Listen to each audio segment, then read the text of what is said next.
Okay, so next is we're going to go work on the shoulders. Let's get our character into place and go rig from biped guide.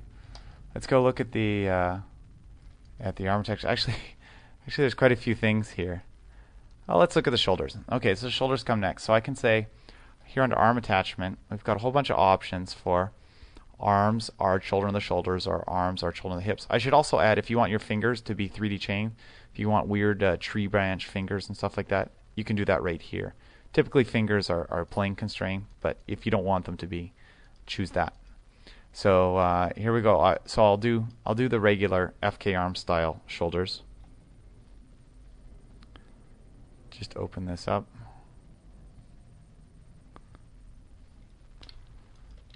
These kind of options are more of a question of taste, of animation style. It's really just how you like to work, what kind of shots you're doing at the moment. So here the shoulders are children of the hips.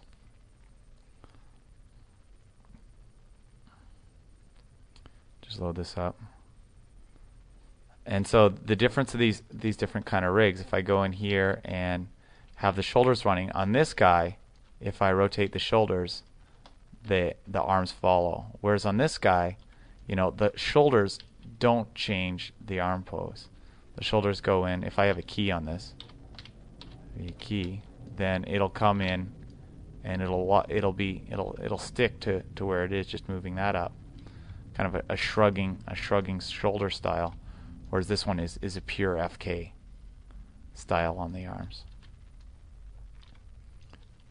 Just a matter how you like to work.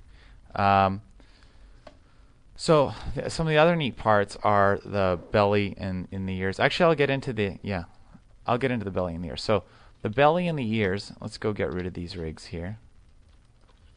Ding. Go get rid of those. The belly and the ears are controlled by this area right here, and this little top area on the character.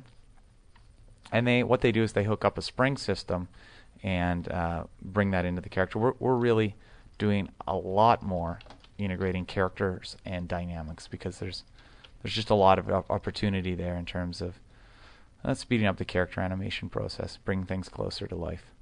So if we go here and say on the ears, I mean it's a simple matter of turning them on, really. But you can go and you can also duplicate off more ears. So if I want to go have an extra ear control over here, you can go duplicate off those ears. I haven't set up a constraint. I could, because they're new pieces, I could go constrain symmetry to here. Ding. Now they're hooked up symmetrically. So we got our ears there, and we got our belly here. Now the way the belly works is really, okay, this piece here is the belly. That's this big chunk of bouncing belly mass. And then these pieces here are more for skin sliding at the sides of the belly. And so the way that hooks up, if I go character, rig from biped guide, and belly, I'm going to make belly, and I'm going to put that sliding. That's that sliding thing at the end. And I'm going to put on the ears too, on the head. Let's take ears. And I'll put a quaternion head on there before, just because we haven't looked at it yet. Quaternion head's pretty good for heads that you really want to hit poses. If you animate an FK, it's fine for doing like snappy kind of head rotation. But if you have a head that really hits specific kind of gestures, it's a good way to go. I know quite a few people who use the rigging system here, and they like the traditional FK spine, but they use the quaternion head. So you can see I've got these floppy ears here. They kind of move around with the character. And I got a floppy belly too. So the character moves and bounces around. And these nulls here, they're sliding around in between those points that I set up on the side, where like this point and this point was. And it's actually this point sliding between these points. And so what it does is, as the belly shifts around, this big block of the belly, they'll slide along, making it a little more even kind of mass for weighting. Now that's optional. You can choose whether you want that or not.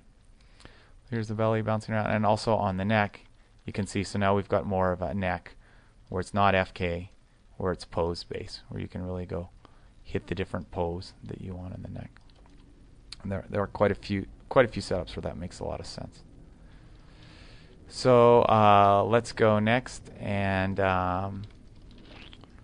what are we going to look at? Let's look at arms, because one of the big things in characters is minimizing gimbal lock. Gimbal lock is a real problem for character animation, and so some of the stuff we've done in the arms, it's going to help that. It's going to keep things simple, keep things clean. So if we go rig from biped guide, we start to look at the limbs options. When is the rotation order? So by default, objects in XSI have an XYZ rotation order, but the YZX order is the default, and it's a lot better for a character animation. And the default here too is also the arms are symmetrical. So I'll just I'll go generate the arms with those options. But of course, you can have the arms rotating in the same order. Rotating in the default order, and you can also have them non-symmetrical manipulation. So if we go up here, first we look at the rotation order. Basically, what that means is the YZX means the dominant axis of the arms. The Y-axis, where it's the full range of the arms going up to down in FK, is the first one evaluated. The next one evaluated is the Z-axis from back to front, which is kind of the secondary. You know, you're doing about half of that, and then the final one, the last one evaluated, is the spin down the arm, because arms don't tend to spin a huge amount. So that goes quite a ways in reducing gimbal lock. And the other thing in here is if you you have symmetrical manipulation, then you can rotate both the limbs at the same time. It's fairly a standard technique, but I think it adds a lot for this. You just call these components or functions, and it's being taken care of for you. Now, if you want to go even further, if you want to really look at reducing gimbal lock and severe gimbal lock problems, that'll get you a long way. But gimbal lock is under the hood of everything in character setup. It's a real nightmare. So if I look at this system here, I've done an arm animation where it's got 2 keys, and I've got 2 keys on this arm as well. And you can see it is now this has the other rotation order, the old rotation order, but it is just a disaster. You know, look at this. If I take this piece on the arm here and I select this point, just look. I mean, it defies logic. It's really bad. If I go plot curve, look at the curve it falls with only 2 keys. I mean, you think if there were 2 points you were interpolating between, things would work out. But no, that's not the case. So let's just go back here, hit play. Total disaster.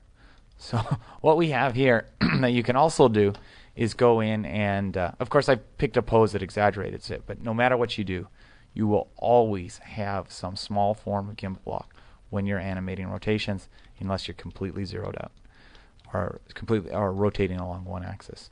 So if we take this and just go in, and we've got a tool, you just go animation.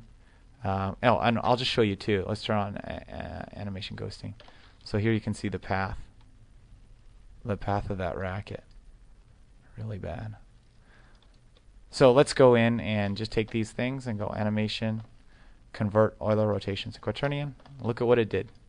It's got a great quaternion curve to there. Still comes up in the F-curve editor. Now it's neat when you go insert points here. In the F-curve editor, the points are coupled together. And the points, there's some extra controls, so you can right click and see your quaternion keys or not. And then you can step in and the rotations are all coupled together. All the changes that you make, if you make them on one curve, you're really making them on all of them. And you can come in here and adjust some of these kind of values.